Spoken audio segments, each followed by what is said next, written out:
একজন বাইজি শুধু সুর তালের রাজ্য থেকে নয়, আত্মিক সন্ধানে পথে নেমেছিলেন। অন্তিম জীবনে তিনি বৈষ্ণব ধর্ম গ্রহণ করেন। তারপর এক অভিনব অধ্যায়ের সূচনা। নিজে হাতে গড়ে তোলেন পুরুলিয়া শহরের চকবাজারের রাধা গোবিন্দ মন্দির। ওই মন্দিরের আশ্রয়েই জন্ম নেয় একটি ঐতিহ্য, একটি রথ, যা আজও চকবাজারের গর্ব। 1912 সাল প্রথমবারের জন্য রথের চাকা ঘোরে চকবাজারে। শুরু হয় রাধা গোবিন্দের যাত্রা। সেই যাত্রা আজ 114 বছরে পা দিয়েছে। চকবাজারের মাটি, মানুষ আর মন্দির সবকিছুর সঙ্গে মিশে গিয়েছে। প্রতি বছরের মতো এবারও রথযাত্রা চিরাচরিত প্রথা মেনেই অনুষ্ঠিত হচ্ছে। বিদ্যুৎ বিভাগ থেকে শুরু করে প্রশাসন সকলে মিলেই যেন একটা অদৃশ্য বন্ধনে বেঁধে রেখেছে এই উৎসবকে। শুধু উৎসবের দিন নয়, সারা বছর মন্দিরে চলে ভোগ, নৃত্য আর নিষ্ঠার পূজা। রথের দিন সেই ভক্তির প্রকাশ ঘটে আরো বৃহৎ রূপে। আচ্ছা, এই রথের জন্য কোনো প্রশাসন ব্যবস্থা নেওয়া হয়েছে কি? প্রশাসনিকভাবে সর্বতভাবে সরকারি হেল্প করে।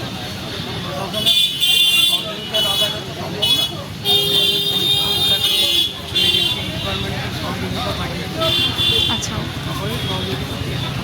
টেলিফোন ডিপার্টমেন্টের থাকে, তার কেবল টিভি তাদেরও থাকে, তারপর দিয়ে যায়। এই রথের ইতিহাস বড় বিচিত্র, কারণ এই রথ প্রতিষ্ঠা করেছিলেন একজন বাইজি, যার নাম ছিল মুন্নি বাই।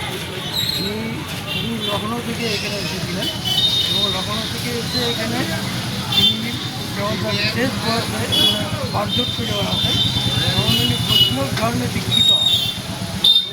দীক্ষিত হয়ে কলকাতার উপরে দেখছেন আপনার মন্দির, এই রাধা গোবিন্দ মন্দির প্রতিষ্ঠা করেন।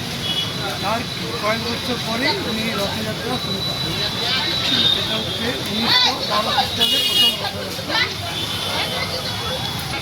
এই রথে এবারে সেরকম কিছু পরিবর্তন নেই, যা চিরাচরিত হয়ে আছে সেটাই।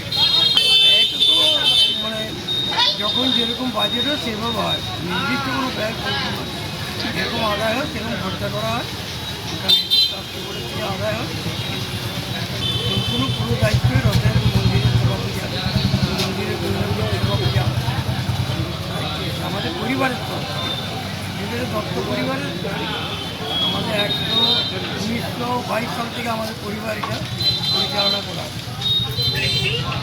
রথের দিন যখন ঘণ্টা বাজে, রাধা গোবিন্দের রথ এগিয়ে চলে, চকবাজার যেন মুহূর্তে ফিরে যায় 1912 সালের সেই দিনে। এই রথ শুধু ইতিহাস নয়, এ এক চলমান আস্থা, ঐতিহ্য আর ভালোবাসার চাকা, যা আজও ঘুরে চলেছে প্রজন্ম থেকে প্রজন্মে। পুরুলিয়া শহর থেকে সুইটি চন্দ্রের রিপোর্ট, পুরুলিয়া মিরর।